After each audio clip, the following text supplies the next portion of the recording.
चलो हम कंडक्टर्स में चार्ज डिस्ट्रीब्यूशन के बारे में बात कर चुके हैं, इसकी प्रॉपर्टीज के बारे में बात कर चुके हैं।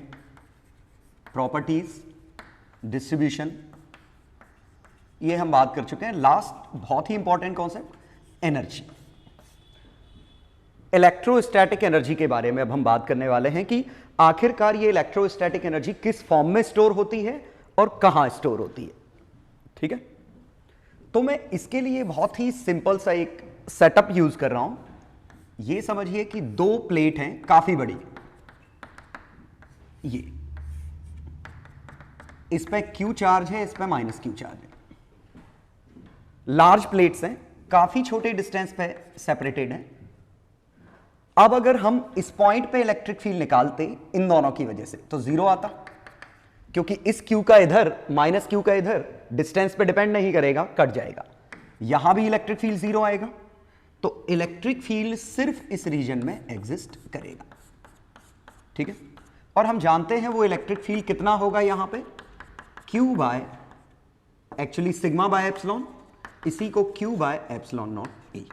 दरअसल Q by 2 epsilon naught A इसका, Q by 2 epsilon naught A इसका डबल कर दिया, इसीलिए twice of sigma by 2 epsilon naught है।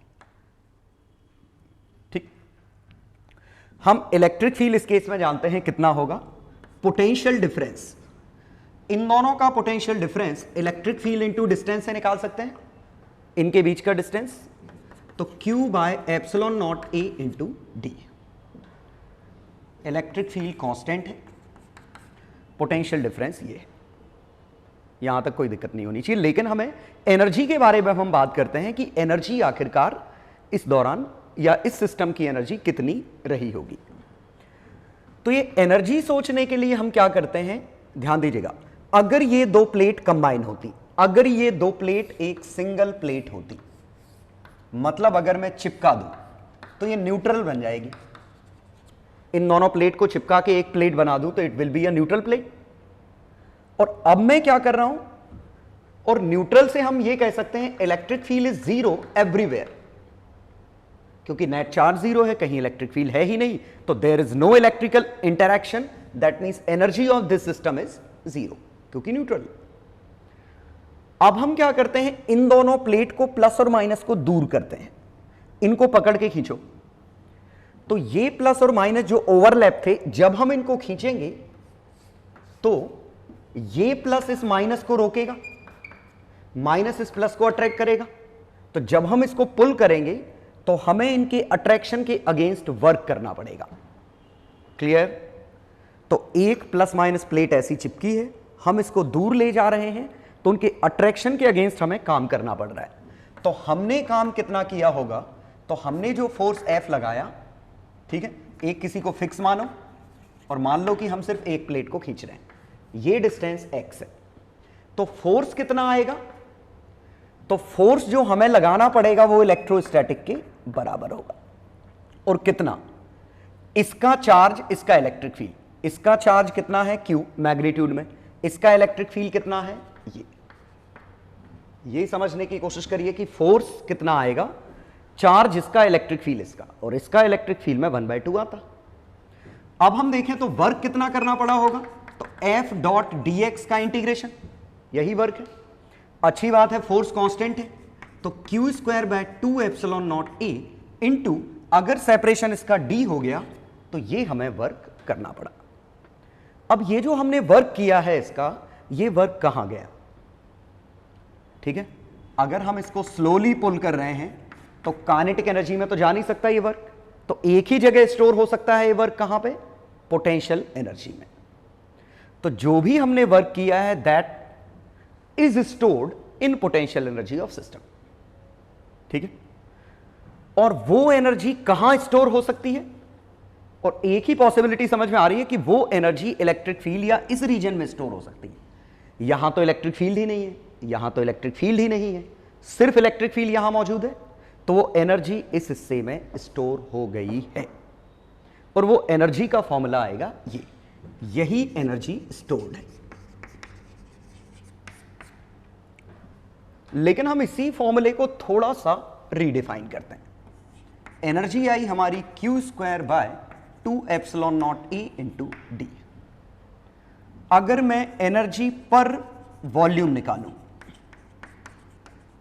मतलब एनर्जी बाय वॉल्यूम क्या है, एरिया इंटू डी, तो एरिया इंटू डी से डिवाइड करो, 2 epsilon naught A D, area into D, ये डिवाइड किया, डी से डी कटा, half Q square by epsilon A square, epsilon से मल्टीप्लाई डिवाइड करो,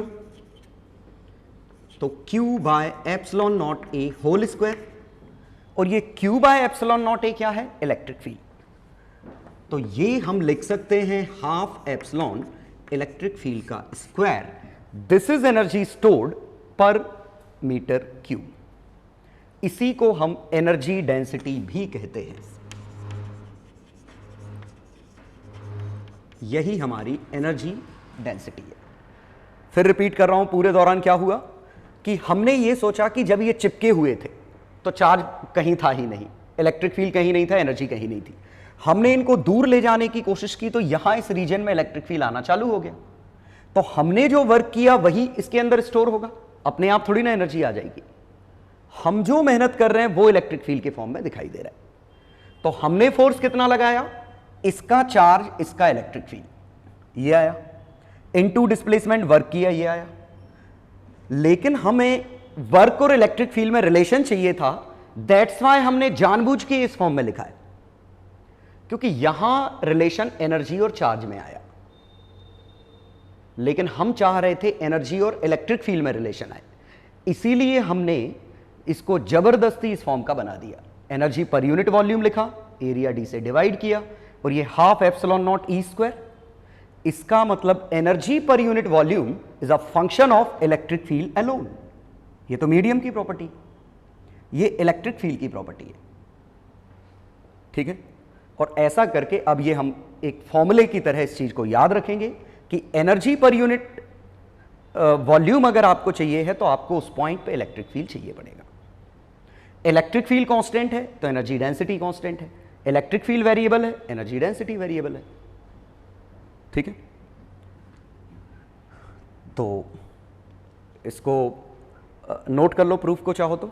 बेसिकली ये प्रूफ कभी नहीं पूछा जाने वाला है, आपको एनर्जी डेंसिटी का एक्सप्रेशन ही याद रखना है, ठीक है। लिख लो लेकिन फिर भी क्लास कॉपी में। तो बेसिकली हम पिछले डिस्कशन से ये समझ गए हैं कि energy per metre cube is equal to half epsilon naught electric field square at point P in space. तो E क्या है, electric field at that point in space, P in space. जिस पॉइंट का आपको एनर्जी डेंसिटी पता करना है उसी पॉइंट का इलेक्ट्रिक फील्ड लेना पड़ेगा। तो ये तो एनर्जी डेंसिटी का फॉर्मूला मिला। तो अब हमसे पूछा एनर्जी का फॉर्मूला क्या है, तो मेरे ख्याल से आप हार्डली सरप्राइज होंगे इसमें। एनर्जी स्टोर्ड इन रीजन अगर आपको निकालना है तो एनर्जी डेंसिटी में वॉल्यूम का मल्टीप्लाई करो, तो ये energy stored in volume DV, in volume DV. और ये इंटीग्रेट क्यों कर रहे हैं, क्योंकि हमें नहीं पता ये टर्म कांस्टेंट है कि नहीं, हो सकता है ये अलग अलग पॉइंट पे अलग अलग हो, इसीलिए हम डीवी के साथ इंटीग्रेट करेंगे। टोटल इंटीग्रेशन को हम एनर्जी की का नाम देंगे। क्लियर? हां, अगर ये कांस्टेंट हो तो सीधे आप वॉल्यूम मल्टीप्लाई कर सकते हो। तो ओवरऑल हमने एक बड़ी सिंपल सी बहुत ही छोटी चीज याद रखी, वो ये। और मैंने पिछली क्लासेस में हालांकि आपको बताया था कि इलेक्ट्रोस्टैटिक प्रेशर जो था वो भी यही था, half epsilon naught E square, ठीक है। और यही हमारी एनर्जी डेंसिटी है। डायमेंशनली तो सेम है ही, न्यूमेरिकली भी सेम है। तो यही रेडियल प्रेशर आउटवर्ड होगा, जो कि जैसे कंडक्टर की सरफेस पे हमें बाहर की तरफ प्रेशर पता करना है तो ये आएगा, यही हमारी एनर्जी डेंसिटी है, ठीक। तो प्रूफ भले समझ में ना आया हो, ये एक्सप्रेशन याद रखिए कि ये एनर्जी पर मीटर क्यूब का फॉर्मूला, और ये एक्सप्रेशन पहली बार नहीं देखोगे, ऐसे कई बार आएगा। हाफ के एक्स स्क्वायर स्प्रिंग की एनर्जी का फॉर्मूला है। आप आगे पढ़ेंगे तो हाफ सी वी स्क्वायर ये कैपेसिटर की एनर्जी का फॉर्मूला आएगा। एक और देखेंगे, half L I square inductor की एनर्जी का फॉर्मूला आएगा। एक आएगा half mu zero B square, ये मैग्नेटिक एनर्जी का फॉर्मूला। घबराइए मत कि ये क्या है, बस आप ये समझिए कि एक से हैं ऑलमोस्ट फॉर्मूलेज, ठीक है। चलो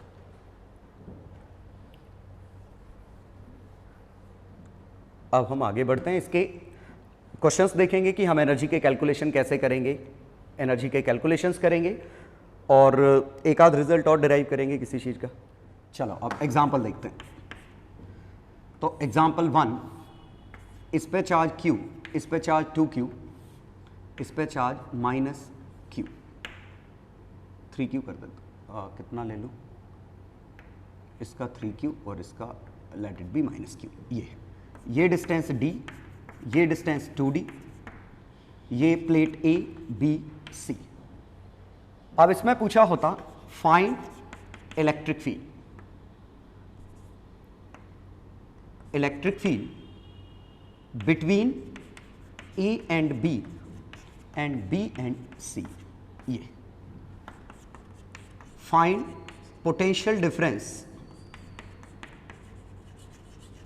VA minus VB and VB minus VC। Find energy stored in region AB and BC। बहुत ही स्ट्रेट फॉरवर्ड क्वेश्चन है। क्वेश्चन में पूछा है यहां इलेक्ट्रिक फील्ड क्या है, यहां क्या है, पोटेंशियल डिफरेंस इन दो के बीच में, इन दो के बीच में, एनर्जी स्टोर्ड इन दो के बीच में, इन दो के बीच में। शुरू के दो टर्म हमारे कॉमन है, पुराने ही है, तो फिर भी मैंने इसलिए लिए हैं सो दैट आपको चीजें याद आ जाएं। अब अगर हमसे पूछा जाए यहां इलेक्ट्रिक फील्ड कितना है, यहां पे इन प्लेट का आंसर डिस्टेंस पे डिपेंड नहीं करता, तो सीधे इस Q का इधर, इस 3Q का इधर, -Q का इधर, तो इसका Q/2 एप्सिलॉन नॉट ए माइनस Q/2 एप्सिलॉन नॉट ए कट गया, सिर्फ इसका बचेगा, तो यहां इलेक्ट्रिक फील्ड आएगा 3Q/2 एप्सिलॉन नॉट ए। यहां देखें इस Q का इधर, -Q का इधर, 3Q का इधर, सिर्फ 3Q का बचा। अब हमसे इस पॉइंट पे पूछा है, तो इस पॉइंट पे देखिएगा इस Q का रिपल्सिव इधर आता, इस बार मैं तीनों के अलग अलग लिख देता हूं, इस 3Q का इधर रिपल्सिव और इस -Q का अट्रैक्टिव, तो मैग्नीट्यूड लिखा, डायरेक्शन अलग लिखी, और अब अगर जोड़ें तो Q और Q 2Q और 3Q, एक Q बचा।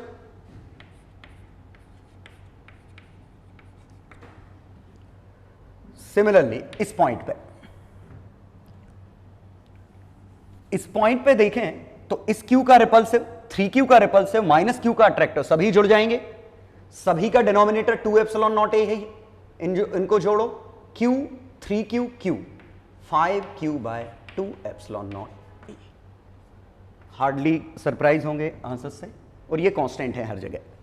मतलब अगर हमसे ग्राफ पूछा होता, जो कि पूछा नहीं गया, लेकिन अगर पूछा होता तो इसका माइनस इधर बनता, इसका माइनस इधर बनता, इसका 5 इधर बनता, इसका 3 इधर बनता, ऐसे कुछ ग्राफ होता।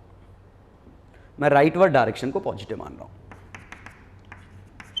तो पहले क्वेश्चन का आंसर ए और बी के बीच में electric field Q/2 epsilon not और 5/2, तो ये आंसर आया 1/2 रेशो 5/2, तो -4/5 नेगेटिव डायरेक्शन को शो कर रहा है। अब हमसे पूछा पोटेंशियल डिफरेंस कितना होगा, क्या शीट के लिए पोटेंशियल का फॉर्मूला है, आंसर इज नो। पोटेंशियल का फॉर्मूला तो पॉइंट चार्ज और स्फीयर के लिए ही है, तो शीट के लिए पोटेंशियल का फॉर्मूला नहीं है, लेकिन पोटेंशियल डिफरेंस का तो है ना। इलेक्ट्रिक फील्ड में डिस्टेंस मल्टीप्लाई करके तो काम चल जाएगा ना। तो देखो इसमें और इसमें, ए और बी में कौन हाई पोटेंशियल पे है, आंसर आया B, opposite to electric field. और इन दोनों का डिफरेंस कितना है, तो VB minus VA electric field into distance लिख सकते हैं, और ये डिस्टेंस D है, ये डिस्टेंस 2D है। तो इलेक्ट्रिक फील्ड कितना है, Q/2 एप्सिलॉन नॉट ए इंटू D। तो VA माइनस VB पूछा था, तो हम नेगेटिव लगा देंगे। चलो अब यहां देखें तो यहां पे इलेक्ट्रिक फील्ड इस तरफ है, तो बी का पोटेंशियल हाई है सी के मुकाबले, ठीक है, अलोंग द डायरेक्शन पोटेंशियल गिरता है, और इलेक्ट्रिक फील्ड इनटू डिस्टेंस, तो electric field 5/2, distance 2d, multiply करो 5 बन जाएगा और आंसर आएगा पॉजिटिव।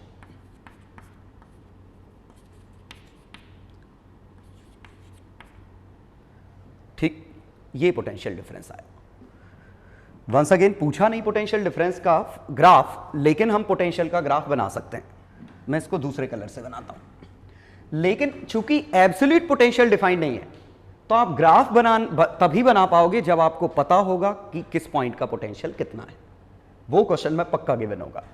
तो मैं एज्यूम कर रहा हूं ए का पोटेंशियल 0 है, ए का 0 है, ये मैंने एज्यूम किया कि भी ए का 0 है, तभी ग्राफ बन पाएगा। ग्राफ डिफरेंस का नहीं बनता, एक्चुअल वैल्यू का बनता है। तो यहां मैंने 0 किया, against the direction of electric field बढ़ेगा और स्ट्रेट लाइन से बढ़ेगा। क्यों?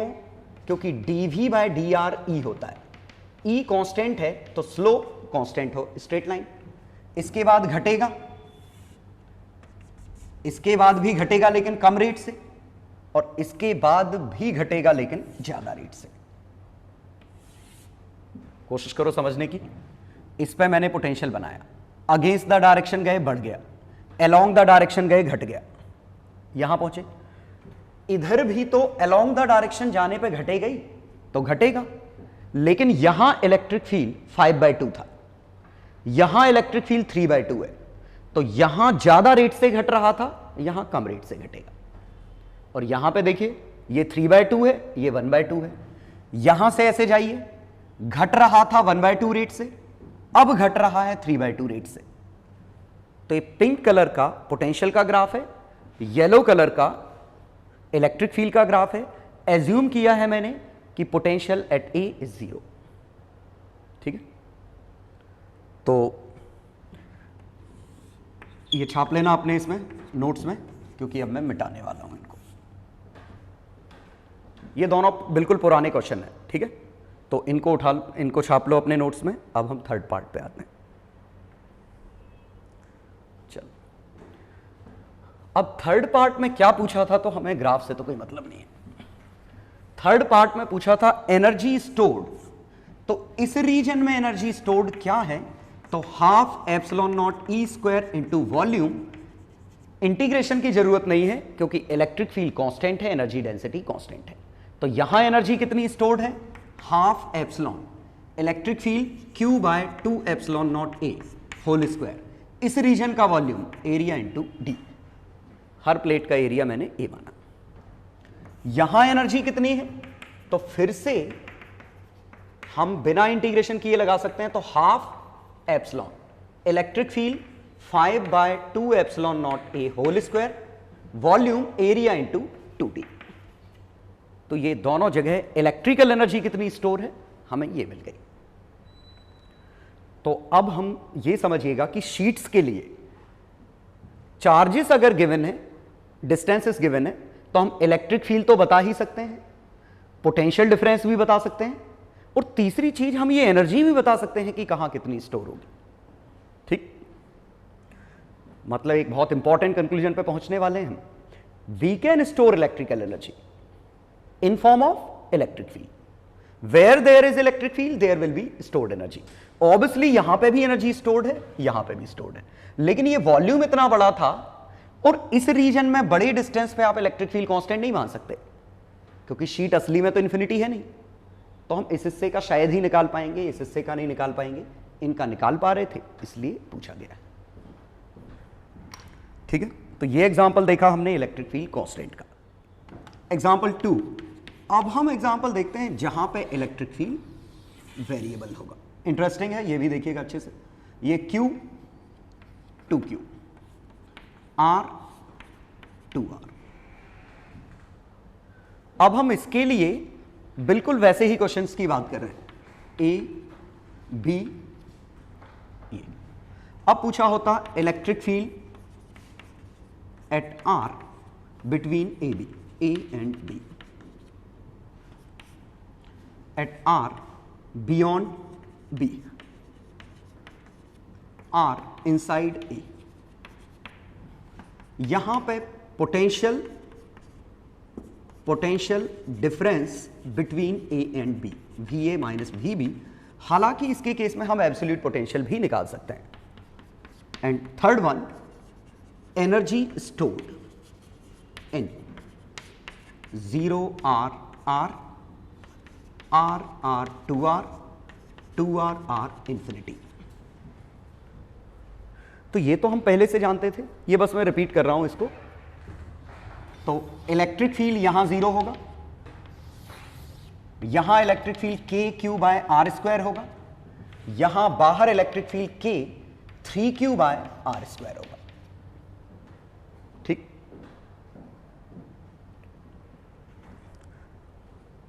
सहूलियत के लिए मैं इसको -2q ले रहा हूं, सो दैट मैं ये चाह रहा हूं कि ये डायरेक्शन बदले अपनी इलेक्ट्रिक फील्ड। तो इसका -kq बाय आर स्क्वायर, ये मैंने -2q कर दिया क्वेश्चन में। चलो, तो इलेक्ट्रिक फील्ड लाइंस देखिए, यहां बाहर की तरफ जाएंगी, यहां लाइंस अंदर की तरफ आएंगी, यहां लाइंस होंगी ही नहीं।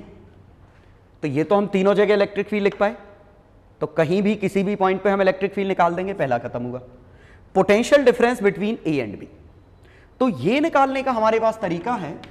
तो इस बार हमें ई डॉट डी आर करने की जरूरत नहीं है। ऐसा नहीं कि हम कर नहीं सकते, बिल्कुल कर सकते हैं। आप पोटेंशियल डिफरेंस को लिखो ई डॉट डी आर, वैसे एक नेगेटिव आता है, लेकिन हमें पता है किस में से किसको घटाना है, तो हम मैग्नीट्यूड लिख लेते हैं। ई है K Q by are square, dot D are integration R से 2r। ठीक, तो ये कितना बना, के Q into 1/r minus 1/2r। तो आंसर आया के क्यू बाय 2r।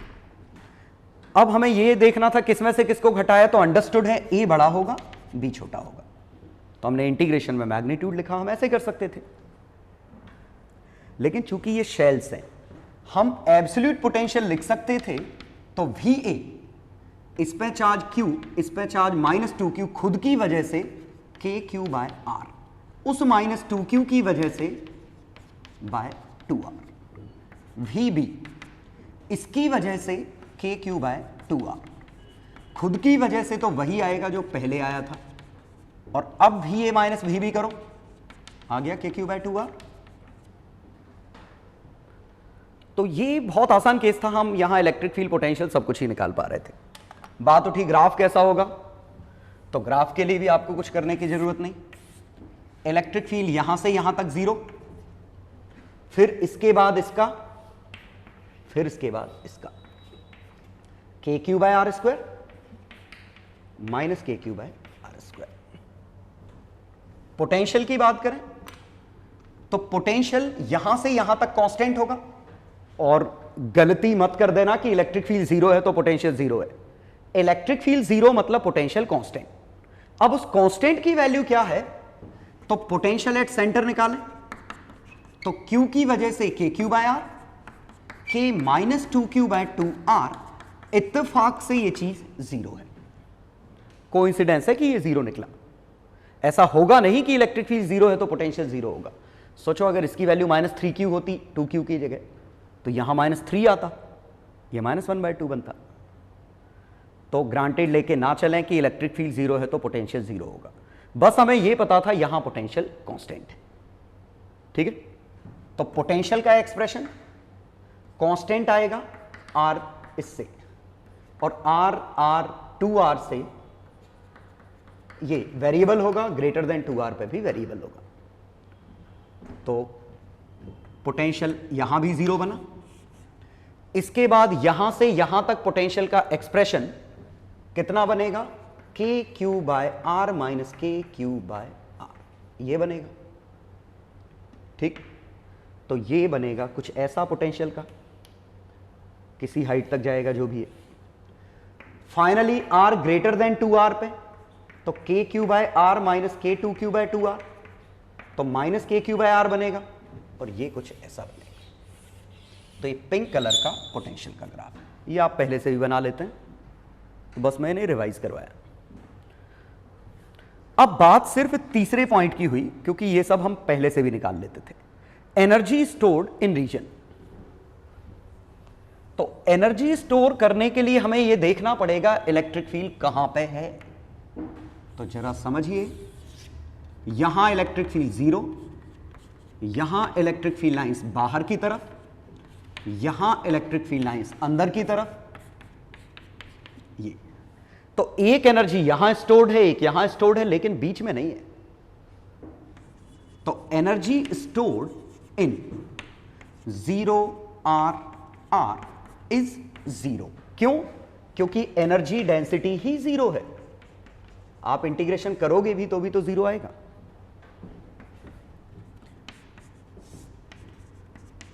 लेकिन अब हमें यहां एनर्जी निकालनी थी कि आखिरकार यहां एनर्जी स्टोर कितनी है।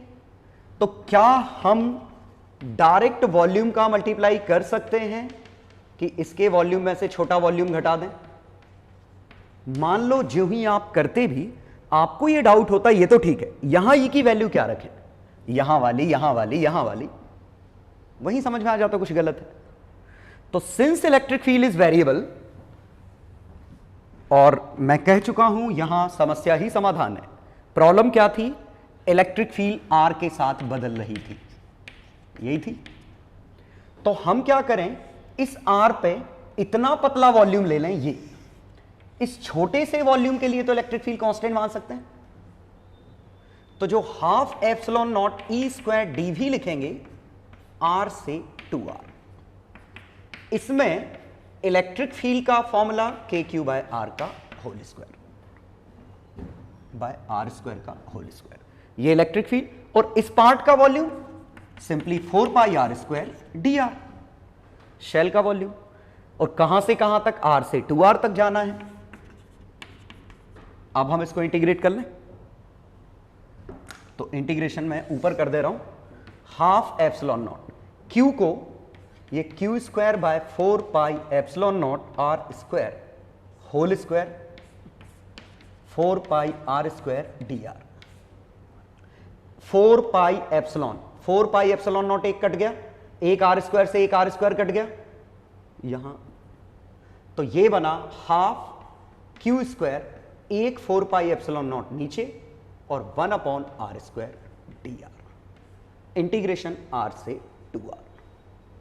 और ये सॉल्व किया तो हमारा बना Q square by 8 pi epsilon naught, 1 upon R square का इंटीग्रेशन 1 अपॉन आर माइनस में, लिमिट छापोगे तो प्लस में बन जाएगी 1 upon R minus 1 upon 2r। तो ये आंसर आया इसका q square by 16 pi epsilon naught r. This is energy stored between these two. इन दोनों के बीच में एनर्जी इतनी स्टोर्ड है। मेरे ख्याल से कोई डाउट होना नहीं चाहिए, बहुत ही सिंपल सी बात है। Last third part, energy stored between, ये मिटा देता हूं, इसकी क्या जरूरत है। एनर्जी स्टोर्ड इन 2r से इंफिनिटी। अब बाहर भी इलेक्ट्रिक फील्ड मौजूद है तो वहां भी एनर्जी स्टोर होगी, तो ये भी half epsilon naught E square D we.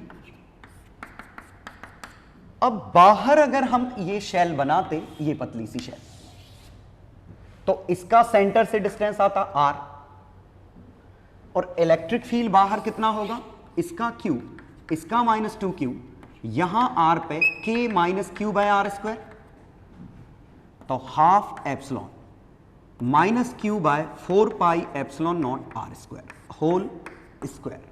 और वॉल्यूम अब भी 4 pi are square D r है, शेल है, बस लिमिट आपकी 2r से इंफिनिटी है, यहां से लेके इंफिनिटी तक लिमिट जाएगी। और दिख रहा है ये माइनस प्लस से कोई लेना देना नहीं, यहीं पे स्क्वायर है तो वैसे ही मैग्नीट्यूड यूज होना है। एक 4 pi epsilon naught, 4 pi epsilon naught काट दो तो Q square by 8 pi epsilon naught 1 upon R square D R 2r से infinity, Q square by 8 pi epsilon naught, limit -1 upon R, infinity, sorry 2r से infinity, infinity पे 0, Q square by 16 pi epsilon naught are.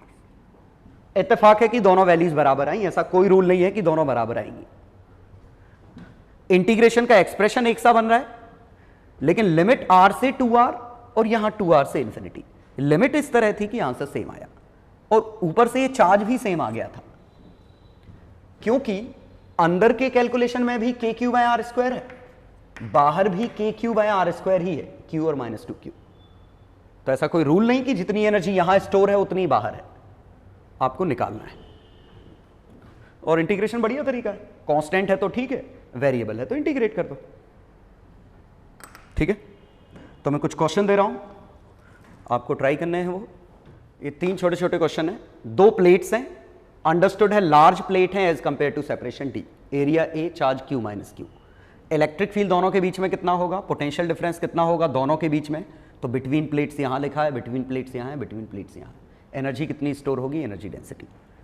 Once again electric field between shells, यहां इन दोनों के बीच में shells का electric field क्या है, ऑब्वियसली वेरिएबल है, क्योंकि अलग अलग जगह इलेक्ट्रिक फील्ड अलग अलग है, तो आपको फॉर्मूला लिखना है आर के टर्म में, ठीक है, स्मॉल आर के टर्म में। डेल्टा भी, इन दोनों के बीच में पोटेंशियल डिफरेंस कितना है, एनर्जी स्टोर्ड, इन दोनों के बीच में एनर्जी कितनी स्टोर्ड है, ठीक है।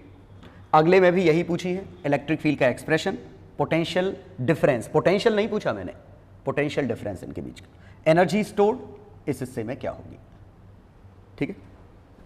ट्राई करो, छोटे छोटे क्वेश्चन है तीनों। और कमाल की चीज ये है, ये 3 तरह के कैपेसिटर है, parallel plate capacitor, spherical capacitor, cylindrical capacitor. और तीनों में खास बात देखें, Q - Q, Q - Q, Q - Q। तो ये एनर्जी स्टोर करने के तरीके हैं, ठीक। और तीनों में एक बात कॉमन हर जगह है, यहां इलेक्ट्रिक फील्ड 0, यहां 0, सिर्फ इन 2 के बीच में इलेक्ट्रिक फील्ड मौजूद है। यहां भी सिर्फ यहां इलेक्ट्रिक फील्ड मौजूद है, यहां भी 0, यहां भी 0, इसमें भी सिर्फ यहां मौजूद है, यहां भी 0, यहां भी 0, ठीक। तो ये एनर्जी को कन्फाइन करने के तरीके हैं कि एनर्जी एक जगह इकट्ठी हम कैसे करते हैं। हम कैपेसिटर में डिटेल में पढ़ेंगे, फिलहाल आप जो मैंने पूछा है ये निकाल दो तीनों चीजें। चलो सॉल्यूशन देखें।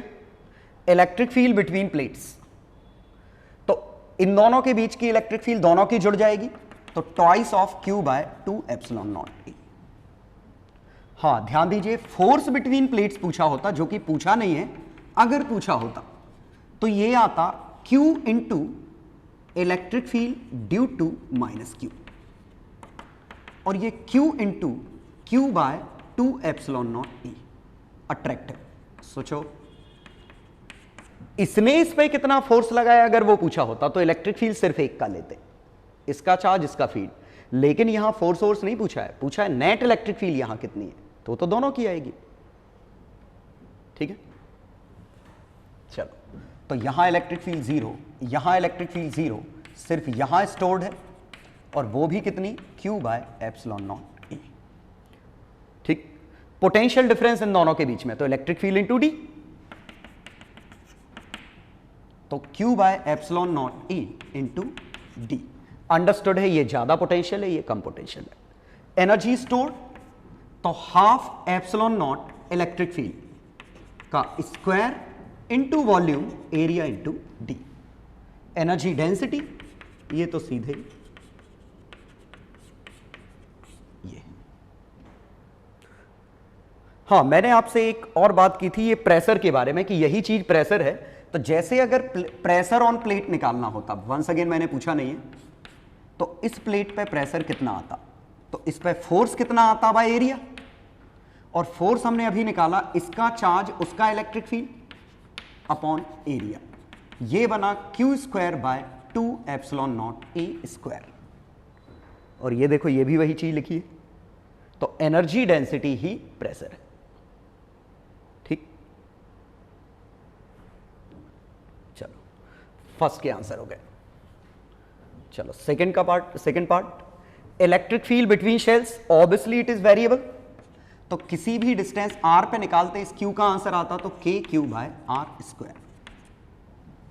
पोटेंशियल डिफरेंस आपकी मर्जी, आप इंटीग्रेशन से कर दो, dr r से 2r, या शायद r1 से r2। मैग्नीट्यूड हमें पता है किसका ज्यादा है, तो फील्ड लाइंस कैसी बनती, बाहर, तो हमें पता है कि किसमें से किसको घटना है, ये ज्यादा पोटेंशियल है, ये कम है, तो V inner minus V outer, और ये KQ 1/r² का 1/r, लिमिट छापी, पलट दी सब कुछ, और फाइनल आंसर आ गया ये। ऑब्वियसली आप इसका पोटेंशियल निकालते, इसका निकालते, घटा देते, उससे भी आंसर आ जाता। एनर्जी स्टोर्ड, तो ये अब हमें इंटीग्रेशन से करना पड़ेगा। हाफ एप्सिलॉन नॉट ई स्क्वायर और e square q by 4 pi epsilon naught are square whole square 4 pi are square D R integration R1 से R2। तो Q square by 8 pi epsilon naught 1 upon R1 minus 1 upon R2। ये हमारी energy stored है between the plates. Beyond plate का तो सवाल ही पैदा नहीं होता, क्योंकि यहां इलेक्ट्रिक फील्ड जीरो थी, यहां इलेक्ट्रिक फील्ड जीरो थी। तो इस तरीके से हमने दो सरफेस के बीच में फील्ड को कन्फाइन कर लिया और एनर्जी भी वहीं स्टोर्ड है स्पेस में between the surfaces. Third question में electric field once again small r पे वेरिएबल है और electric field at r lambda by 2 pi epsilon naught r होती और इसके लिए आपको ये लेंथ l गिवन होगी, मुझे देनी चाहिए, मैंने दी नहीं। तो q by l by 2 pi epsilon naught r पहले का आंसर। पोटेंशियल डिफरेंस, अब चूंकि इलेक्ट्रिक फील्ड वेरिएबल है और एब्सोल्यूट पोटेंशियल डिफाइंड नहीं है तो इंटीग्रेशन ही इकलौता ऑप्शन बचा। तो E डॉट डी आर का इंटीग्रेशन कर दो R1 से R2 और ये हमें पता है कि इनर माइनस आउटर आएगा। क्यों? क्योंकि इलेक्ट्रिक फील्ड बाहर की तरफ होगा और सिर्फ इनर शेल का ही रोल आएगा। और E आया lambda by 2 pi epsilon naught R D R R1 से R2। तो Q by L by 2 pi epsilon naught log R2 by R1 base E, ये पोटेंशियल डिफरेंस निकला। लेकिन हमसे एक और चीज पूछी थी एनर्जी, और एनर्जी के लिए half epsilon not E square dV। लेकिन इस बार dV की value 4 pi R square dr नहीं है, इस बार आपको थोड़ा सोचना पड़ेगा कि dV कैसा होगा। इलेक्ट्रिक फील्ड किसके साथ बदल रहा है? R के साथ। तो कांस्टेंट R का लोकस एक शेल होगी, लेकिन वो शेल कौन सी? सिलेंड्रिकल, ये शेल होगा और इसका ये R है, ये dr है, तो इसका वॉल्यूम, इसका वॉल्यूम dV कितना आएगा? तो ये जो एरिया है ये area into length, area of base into length. Base area कितना है? 2 पाई r dr। लेंथ कितनी है? l। ये l क्वेश्चन में गिवन था, ये आया, ठीक है। तो ये 2 पाई r dr बेस का एरिया इंटू लेंथ, तो ये आ गया वॉल्यूम। तो अब हम इसका इंटीग्रेशन लिखें तो half epsilon naught electric field lambda 2 pi epsilon naught r whole square 2 pi r dr into length integration R1 से R2।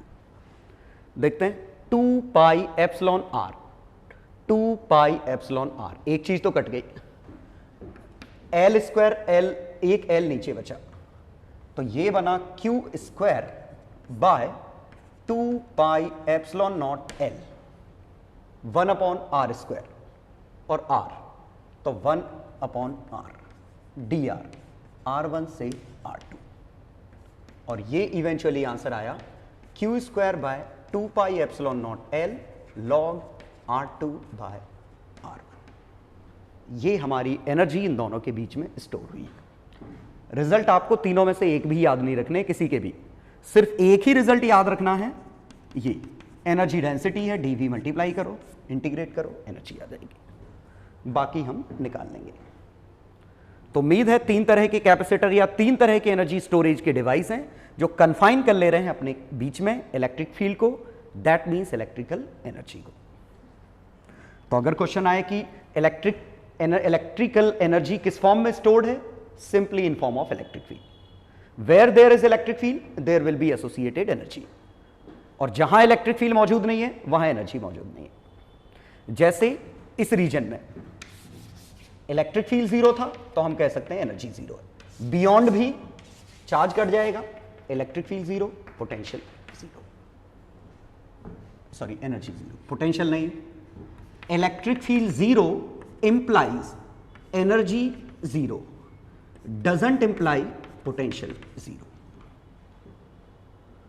वो एनर्जी स्टोर्ड वाली एनर्जी जीरो होगी लेकिन पोटेंशियल जीरो नहीं होगा।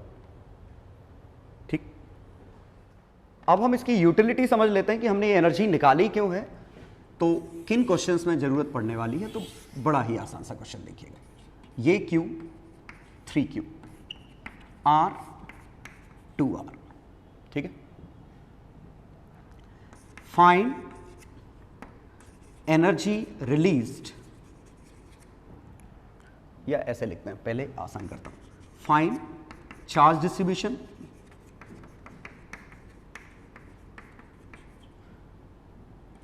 charge distribution and energy of system initially। और second पूछता हूं when outer shell is grounded।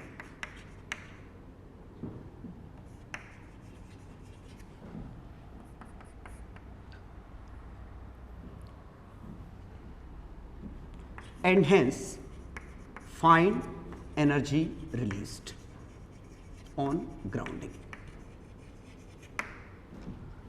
Third में when shells are connected।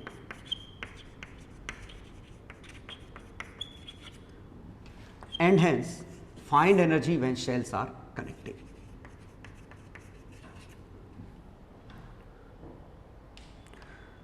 तो इस तरह कुछ क्वेश्चन थे। इसमें चाहो तो मैं चौथा क्वेश्चन जोड़ सकता हूं, व्हेन इनर इज ग्राउंडेड। तो ओवरऑल कॉन्सेप्ट ये है कि पहले कॉन्फ़िगरेशन गिवन होगा, फिर हम कुछ चेंज करेंगे, नया कॉन्फ़िगरेशन आएगा, तो उसमें जो बदलाव होंगे वो पूछा है कि एनर्जी इस दौरान कितनी रिलीज होगी। तो पहला क्वेश्चन पूछा है चार्ज डिस्ट्रीब्यूशन, तो इस पे आएगा 0, इस पे आएगा Q, इस पे आएगा -Q, इस पे आएगा 4Q। ये तो चार्ज डिस्ट्रीब्यूशन हो गया पहले पार्ट का आंसर, ठीक है। अब इलेक्ट्रिक फील्ड वगैरह के कैलकुलेशन के लिए हमें चार्ज डिस्ट्रीब्यूशन से मतलब नहीं है, क्योंकि शेल्स थिन है तो रेडियस तो एक सी है, तो वैसे ही ये डिस्ट्रीब्यूशन होगा। अब पूछा है हमसे एनर्जी ऑफ सिस्टम, तो उसके लिए हमें इलेक्ट्रिक फील्ड देखना पड़ेगा क्या है। तो देखो R से छोटे पे 0, R से 2R पे सिर्फ Q का KQ/R², 2R से बड़े पे 4Q/R²। तो एनर्जी स्टोर्ड निकालनी है तो 0 से R, R से 2R, 2R से इंफिनिटी, एनर्जी स्टोर्ड कुछ ऐसी बनेगी, ठीक है। यही टर्म इधर, यही टर्म इधर, लेकिन दिख रहा है ये वाला पार्ट तो 0 है। इलेक्ट्रिक फील्ड की एनर्जी इसके बीच में आएगी, तो ½ एप्सिलॉन नॉट कितना है answer, Q/4πε0 R² whole square 4πr² dr। Limit R से 2R, ये पार्ट 0 था। एक और पार्ट लिखना है 2R से इंफिनिटी, लेकिन इस दौरान इलेक्ट्रिक फील्ड का एक्सप्रेशन बदल गया है, तो Q की जगह 4Q है होल स्क्वायर 4πr² dr। ये इंटीग्रेशन करेंगे, ठीक है। तो ये Q²/8πε0 1/r - 1/2r। तो पहले का आंसर बना प्लस, यहां लिखते तो 4Q का होल स्क्वायर, मतलब 16Q²/8πε0 1/2r - 1/∞। ये एनर्जी आई। तो ये 1/16 बना 16πε0r, ये बना 16 और 16 Q²/πε0। ये एनर्जी है टोटल, ठीक। तो टोटल एनर्जी 16 ऊपर नीचे 17/16। तो इस समय एनर्जी हमारे पास स्टोर्ड है इतनी, और वो यहां भी स्टोर्ड है, यहां भी स्टोर्ड है, बीच में नहीं है बस। अब सेकेंड पार्ट क्या है कि आउटर शेल इज ग्राउंडेड। तो अब देखते हैं कि आउटर शेल को अगर ग्राउंड कर देते तो इस पे Q आता, इस पे फिर Q आता, और अब इस Q की वैल्यू हम कैसे निकालते, इसका पोटेंशियल जीरो करते, तो KQ/2R, KQ/2R equal to 0, Q equal to -Q। तो इस Q की वैल्यू -Q आ गई, तो इस पे आ गया -Q। अब हमें इसकी कोई जरूरत नहीं। और अब देखिएगा इलेक्ट्रिक फील्ड 0 है इस हिस्से में, KQ या Q/4πε0R² है R 2R से बीच में, और 0 है ग्रेटर देन 2R पे। तो इस बार तो अच्छी बात है, एनर्जी सिर्फ यही स्टोर्ड है। अब हमें निकालना है ये एनर्जी कितनी है, तो ये लिखते हैं हम 12ε0 electric field R² 4πr² dr integration R से 2R। और शायद आपने ध्यान दिया होगा ये एक्सप्रेशन ठीक वही है जो R से 2R में उसका बना था। वजह, इलेक्ट्रिक फील्ड तो इसकी वजह से आएगी ना, इसकी वजह से तो इलेक्ट्रिक फील्ड आनी नहीं है इस हिस्से में। तो चाहे मैं ये 3Q लिखूं या ना लिखूं, इलेक्ट्रिक फील्ड तो इस हिस्से में दोनों जगह बराबर है, इसीलिए इंटीग्रेशन करने पे एक्सप्रेशन बराबर आएगी। तो इस वाले टर्म का आंसर यही आएगा जो हमने पहले निकाला था। एक जो 2R से इंफिनिटी हमारा आया था, ये वाला टर्म अब 0 हो जाएगा, और यही हमारी हीट है। तो इस हिस्से की एनर्जी जो हमारी निकली वो आई 16πε0R। तो ये एनर्जी एज इट इज अब भी वही है, लेकिन जो स्पेस में फैली हुई थी एनर्जी ये वाली, ये लूज हो गई है। तो अगर हमसे हीट पूछी जाए तो heat simply initial minus final, तो जितनी भी एनर्जी रिलीज हुई वही हीट है, और डिफरेंस इनका Q²/πε0R। तो ओवरऑल ये बाहर की एनर्जी लूज हो गई। ठीक, तो ये हमारा पहले पार्ट का आंसर है। तो हीट आई इतनी, आंसर्स लिख लेना बस। सेकेंड पार्ट देखते हैं। सेकेंड में हमने क्या किया, दोनों शेल को आपस में कनेक्ट कर दिया। तो ये हमें पता है ये 0 हो जाएगा, ये 4Q हो जाएगा। ठीक, तो क्यों ना मैं तीनों केस एक साथ बता ही देता हूं। ये था, ये Q था, ये -Q था, ये 0 था, 4Q था, ये ऐसा था। अब इसका इलेक्ट्रिक फील्ड देखते तो 0 बनता इस हिस्से में, R से R 2R में KQ/R², और K 4Q/R² greater than 2R। इसका देखो, इस हिस्से में 0, इस हिस्से में KQ/R², बाहर 0। थर्ड वाले का देखो, इस हिस्से में 0, इस हिस्से में 0, यहां ये सोचो, बाहर पूरा का पूरा 4Q आएगा, यहां 0 आएगा, यहां भी 0 आएगा। तो यहां ये समझ में आ रहा है कि इस हिस्से की एनर्जी अगर U1 है, इस हिस्से की एनर्जी U2 है, इस हिस्से की 0 है, तो इसकी अभी भी 0 है, इसकी U1 क्योंकि एक्सप्रेशन सेम है, एनर्जी सेम होगी, वॉल्यूम सेम है, यहां 0, यहां U2, यहां 0, यहां 0। तो फिर से इंटीग्रेशन की जरूरत नहीं है। तो अगर हम इसकी एनर्जी निकालते तो 0 से R, R से 2R, 2R से इंफिनिटी, ये टर्म 0, ये टर्म 0, और ये जब निकालते तो 12ε0 4Q/4πε0R² whole square into 4πr² dr, और ये इंटीग्रेट करने पे वही बनता जो हम पहले निकाल चुके हैं। तो इसकी एनर्जी इतनी बचती, मतलब क्या, ये वाला पार्ट लॉस हो गया। तो थर्ड पार्ट के आंसर आई, इसकी एनर्जी आ गई कितनी, ये, और इस दौरान हीट कितनी हुई, तो पहले इसमें से ये टर्म घटा दो तो 1/16, ये इसका आंसर है। ठीक, तो अगर थोड़ा अच्छे से सोचते तो आपको समझ में आ जाता कि एनर्जी का कौन सा पार्ट लूज हुआ है। तो ये 2 पार्ट निकाले, अगले आपको सॉल्व नहीं करने पड़ते। नहीं आ रहा समझ में, इंटीग्रेशन करके निकाल लो। चलो। एक और इसमें डिस्कशन था, चौथा डिस्कशन था, यही ले लेता हूं। अगर मैंने इसको ग्राउंड कर दिया तो ये हमारा 3q बचता और ये 3q/2 हो जाता। ये शायद अब तक डायरेक्ट लिखना सीख गए होगे। अननोन मानो, इसका पोटेंशियल 0 कर दो।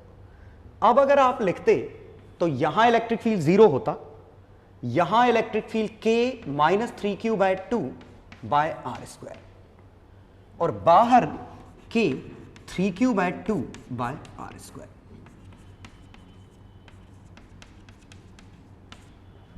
अब अगर ओरिजिनल से कंपेयर करें,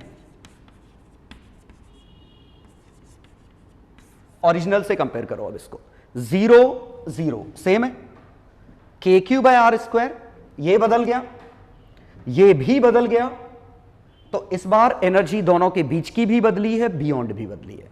तो अब हम डायरेक्ट नहीं निकाल पा रहे थे, ठीक है, तो हम कोई बात नहीं, इंटीग्रेट करके तो निकाल ही सकते हैं ना। तो ये एनर्जी निकालते तो 12 epsilon naught k - 3q/2/r² whole square 4πr² dr r से 2r, ये एनर्जी आती। ये energy 12 epsilon naught k 3q/2/r² whole square 4πr² dr r से इंफिनिटी, 2r से इंफिनिटी। लेकिन मेरे हिसाब से निकालने की जरूरत है नहीं, क्योंकि एक्सप्रेशन में 12 एप्सिलॉन नॉट e² dv, यही एक्सप्रेशन यहां बनता, बस e² में ये टर्म आता, उसी की जगह 3/2 का स्क्वायर आ रहा है। तो इसका आंसर जो भी इसका आया था उसका 9/4, 3/2 का स्क्वायर, और इसका आंसर आया था q²/16 पाई एप्सिलॉन नॉट r। 16 तो 4 × 16, ये बना इसका आंसर। इसका आंसर यही, इंटीग्रेशन लिमिट भी वही, बस फैक्टर यहां 4 आ रहा है, यहां फैक्टर 3/2 आ रहा है। तो यहां 4 का स्क्वायर 16 बनता, यहां वो वाली वैल्यू 9/4 बनती, तो 9/64 टाइम्स हो जाता, और इसका आंसर आया था q² एप्सिलॉन नॉट r। सोच लेना अच्छे से, रेशियो से निकाल दिया मैंने। तो थर्ड वाले केस में, मतलब लास्ट केस में, यहां एनर्जी नहीं है, यहां है, यहां है, और इन दोनों का सम टोटल एनर्जी है, ये इत्तेफाक है, बराबर है। तो 9/64 9/64, तो 9/32 q² एप्सिलॉन नॉट r, ये u चौथे का आंसर है। और हीट पूछी होती तो ओरिजिनल एनर्जी कितनी थी, 17/16, इसमें से ये घटा दो, 17/16 - 9/32, अपने आप हीट पॉजिटिव ही आएगी, loss in energy he heat है। तो जब हम स्विचेस क्लोज कर रहे हैं तो हीट रिलीज हो रही है, और वो हम कैसे निकाल रहे हैं, इनिशियल कॉन्फ़िगरेशन की एनर्जी, फाइनल कॉन्फ़िगरेशन की एनर्जी, दोनों को घटा दो, ठीक। तो कुछ क्वेश्चन दे रहा हूं मैं, उनको ट्राई करिएगा। चलो तो 2 क्वेश्चन करिए, 3 है, sorry. Find electrostatic energy stored by a shell carrying charge q। एक सिंगल शेल है, उस पर चार्ज q है, तो उसकी टोटल एनर्जी कितनी होगी, और एक सॉलिड स्फीयर है, उसकी टोटल एनर्जी कितनी होगी। तो पहले क्वेश्चन में एक शेल ऐसी है और दूसरे में सॉलिड स्फीयर ऐसा है, ठीक है। ऑब्वियसली एनर्जी निकालने का तरीका वही है, आप इलेक्ट्रिक फील्ड निकाल लेते हो अंदर और बाहर, तो आप अंदर की एनर्जी निकाल सकते हो, बाहर की एनर्जी निकाल सकते हो, अंदर निकाल सकते हो, बाहर निकाल सकते हो। तो दोनों एनर्जी को जोड़ दोगे तो इसका आंसर आ जाएगा, इसकी दोनों एनर्जी को जोड़ दोगे इसका आंसर आ जाएगा, ठीक है। तो ये शेल की एनर्जी है और ये सॉलिड की एनर्जी है, कि कितनी एनर्जी उसके अंदर स्टोर्ड है, ठीक। क्वेश्चन नंबर 2, इस पार्ट का रिजल्ट यूज करके कि शेल की एनर्जी आपको मिल जाएगी, उसका रिजल्ट यूज करके आपको यह बताना है कि अगर मैंने इस स्विच को कनेक्ट कर दिया तो पहले क्यू इस पे है, ये न्यूट्रल है, तो चार्ज लीक कर जाएगा, तो आपको यह बताना है हीट एनर्जी कितनी रिलीज होगी। क्वेश्चन नंबर 2 में भी जब आप इसको क्लोज करोगे तो इसमें पूरा चार्ज भाग जाएगा, इसमें पूरा नहीं जाएगा, तो इसमें आपको पोटेंशियल इक्वेट करके निकालना पड़ेगा। तो assume at large distance, switch close करोगे, नया चार्ज फ्लो करेगा, नए चार्जेस आएंगे, नई एनर्जी आएगी, और उससे आपको डिफरेंस से हीट निकल आएगा। क्वेश्चन नंबर 3 अच्छा क्वेश्चन है, Q - Q 3Q, 3 concentric shells हैं, बीच वाली शेल को हम ग्राउंड करने वाले हैं। तो ग्राउंड करने से पहले आपको एनर्जी निकालनी पड़ेगी, ग्राउंड करने के बाद नए आंसर आएंगे, फिर एनर्जी निकलेगी। और वो क्यों निकालनी पड़ेगी? क्योंकि आपको हीट भी पूछी है, इसीलिए बिफोर एनर्जी, आफ्टर एनर्जी। तो पहले यहां से चार्ज फ्लो करना, फिर इंटीग्रेशन करके एनर्जी निकालना, संघर्ष है, टाइम लगेगा। ठीक है, तो ये टाइम कंज्यूमिंग क्वेश्चन है, करिए इत्मीनान से। सॉल्यूशंस देखते हैं। क्वेश्चन नंबर 1,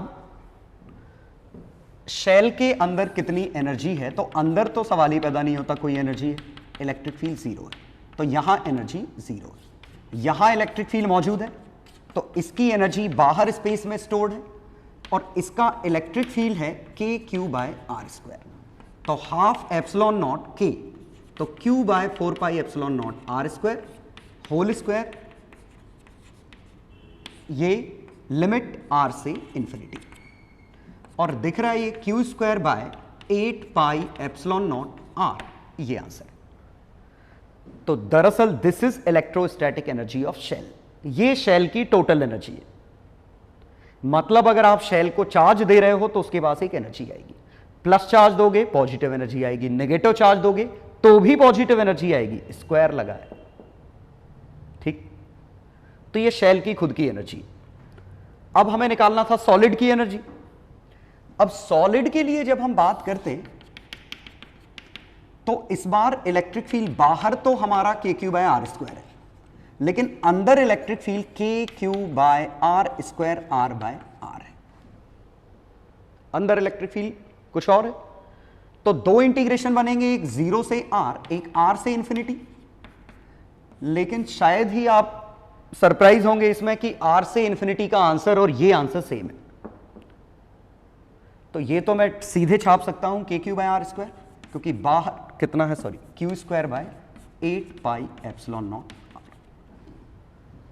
तो सॉलिड के बाहर तो एनर्जी यही है, सॉलिड के अंदर आपको इंटीग्रेशन से निकालना पड़ेगा, क्योंकि सॉलिड के बाहर और शेल के बाहर वेरिएशन एक सा है, अंदर डिफरेंस है, यहां इलेक्ट्रिक फील्ड 0, यहां नॉन 0।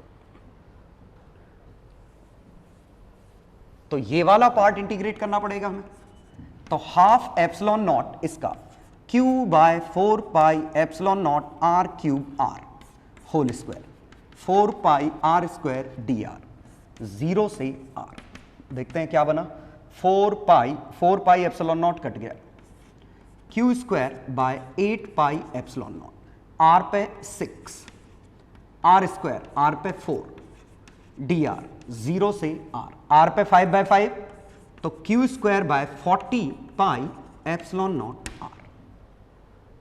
तो ये वो एनर्जी है जो इसके अंदर स्टोर्ड है, ये वो एनर्जी है जो बाहर स्टोर्ड है, और दोनों एनर्जी मिलके ही सॉलिड की एनर्जी थी। तो एनर्जी ऑफ सॉलिड इज 1/40 और 1/8, इन दोनों का समेशन है। ठीक है, 6/40 3/20, Q² एप्सिलॉन नॉट r। तो ये सॉलिड की हमारी एनर्जी है। क्लियर? तो ये इसके अंदर जो स्टोर है, मतलब इसको बनाने में जो हमें मेहनत करनी पड़ेगी कि इंडिविजुअली चार्जेस चिपका के जो हमने ये बनाया होगा, तो इस दौरान वर्क डन हमारा इतना होगा। ठीक, शेल का तो आपको याद रखना है, सॉलिड का याद रखना जरूरी नहीं, इंटीग्रेशन से निकाल लेना अगर कभी आए। शेल का हम याद रखेंगे, अभी नहीं याद रखना है, कैपेसिटर में अपने आप याद हो जाएगा। तो हाल फिलहाल आपको कुछ भी याद रखने की जरूरत नहीं, सिवाय एनर्जी डेंसिटी के। चलो क्वेश्चन 2। क्वेश्चन 2 में इनिशियल फिगर क्या है और फाइनल फिगर क्या है। वर्क एनर्जी थ्योरम के क्वेश्चन में भी हम ऐसे ही करते थे कि पहले इनिशियल फिगर देखा, फाइनल फिगर देखा। तो यहां पे पूरा का पूरा चार्ज क्यों फ्लो कर जाएगा ये हम जानते हैं। तो इसकी एनर्जी सिर्फ इस शेल के पास है, तो Q²/8 epsilon naught r, r कितना है, प्लस उस शेल की एनर्जी 0 है, दूसरे के पास तो कोई एनर्जी है ही नहीं। यहां एनर्जी लिखते तो यहां इसके पास कोई नहीं है, पूरी एनर्जी इसके पास है, आपस में इंटरेक्शन का भी कोई मतलब नहीं है, अकेले इसके पास है 8 एप्सिलॉन नॉट p। इसका मतलब हीट रिलीज्ड जितना लॉस होगा वही हीट है, और loss Q square by 8 pi epsilon not 1/a minus 1/b। और चार्ज फ्लोन कितना है? सिंपली क्यू, पूरा का पूरा चार्ज फ्लो कर जाएगा। और सही बात है, वेन डी ग्राफ जनरेटर का यही वर्किंग प्रिंसिपल था कि अंदर का पूरा चार्ज बाहर फ्लो कर जाता है। लेकिन जब हम सेकेंड पार्ट सॉल्व करेंगे तो इनिशियली फिगर ऐसा है, फाइनली फिगर स्विच क्लोज कर दिया, तो इस पे चार्ज Q था। अब इन पे अलग अलग चार्ज आएगा तो यहां से Q फ्लो कर जाएगा, ठीक है। तो इस पे चार्ज अगर Q1, इस पे चार्ज Q2, तो पोटेंशियल बराबर है तो KQ1 bye A, KQ2 bye B ये, और Q1 plus Q2 equal to capital Q। तो यहां से समझ में आया कि Q1 और Q2 का रेशो A बाय B है। तो मैं Q1 की वैल्यू लिख सकता हूं Q times A by A plus B, इसकी value Q times B by A plus B। ठीक, ये हमने फाइनल चार्जेस लिखे। एज्यूम किया इस पे Q1 है, इस पे Q2 है, पोटेंशियल बराबर की है। पोटेंशियल के कैलकुलेशन में यहां जब पोटेंशियल लिखा तो इसका असर नहीं लिखा, इसके पोटेंशियल में खुद का लिखा, उसका नहीं लिखा, क्योंकि इतने दूर एज्यूम किए कि इंटरेक्शन उनके बीच का नेग्लेक्ट कर दिया। तो ये हमारे आंसर आ गए। अब क्या करना है? पोटेंशियल हम निकाल चुके हैं। एनर्जी, तो इनिशियल एनर्जी तो सिर्फ इस शेल के पास थी, Q square by 8 pi epsilon naught A। Final दोनों के पास है, तो इसका Q whole square by 8 pi epsilon naught A, और उसका B by A plus B whole square by 8 pi epsilon naught B। इनका आपस में एक दूसरे पे असर निगलेक्ट कर देंगे।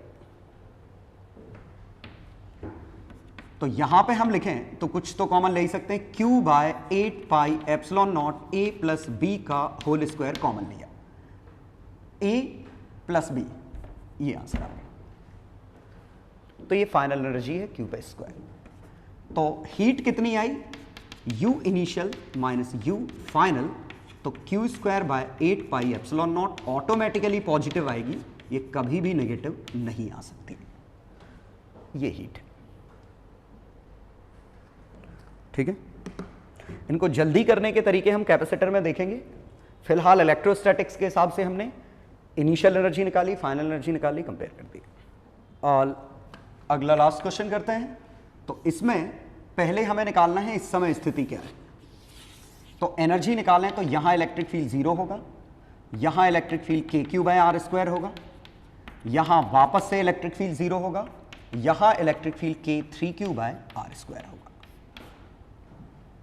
तो अब एनर्जी निकालें तो 0 से R के बीच में एनर्जी 0 है, R से 2R के बीच में इंटीग्रेशन से निकलेगा, तो हाफ एप्सिलॉन नॉट ये Q by 4 pi epsilon naught R square whole square 4 pi R square dr। Limit कहां से कहां तक है?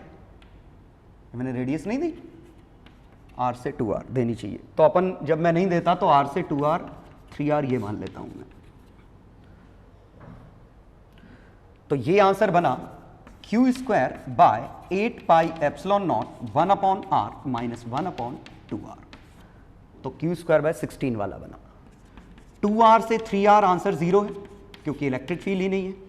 3R से इंफिनिटी, फिर हम इंटीग्रेशन से करते, तो 3R से इंफिनिटी हाफ एप्सिलॉन, कितना आएगा ये? बाहर चार्ज कितना है? 3Q by 4 pi epsilon naught R square whole square 4 pi R square dr। तो ये बना 9Q square by 8 pi epsilon naught 1/3R minus one by infinity. ठीक है, तो ये बना कितना? 3/8। ये बना 1/16।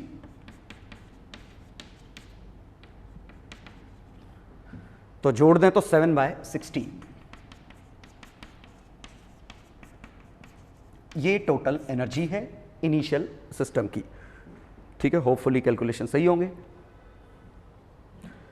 चलो अब second part, charge phloem through switch. अब हमें सेकेंड पार्ट के लिए तो हमें यही नहीं पता कि चार्जेस क्या हैं, तो जो ही हम इस स्विच को कनेक्ट करेंगे इसका चार्ज बदल जाएगा, लेकिन इसका Q ही रहेगा, इसका 3Q ही रहेगा, इसका स्मॉल q आ जाएगा इस पर। पोटेंशियल जीरो करने हैं तो KQ/2R, KQ/2R, K3Q/3R equal to 0। ठीक है, तो यहां से सब मोहमाया कट गई है, तो ये बना 1, 1/2, 3/2 माइनस 3Q, तो स्मॉल q की वैल्यू आ गई माइनस 3Q।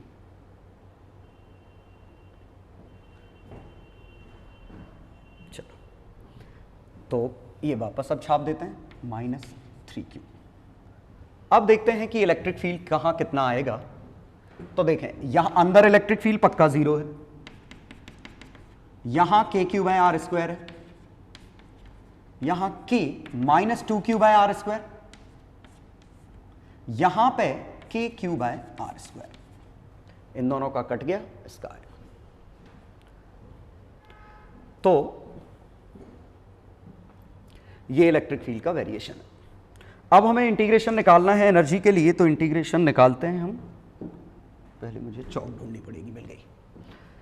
तो हर हिस्से का निकालें,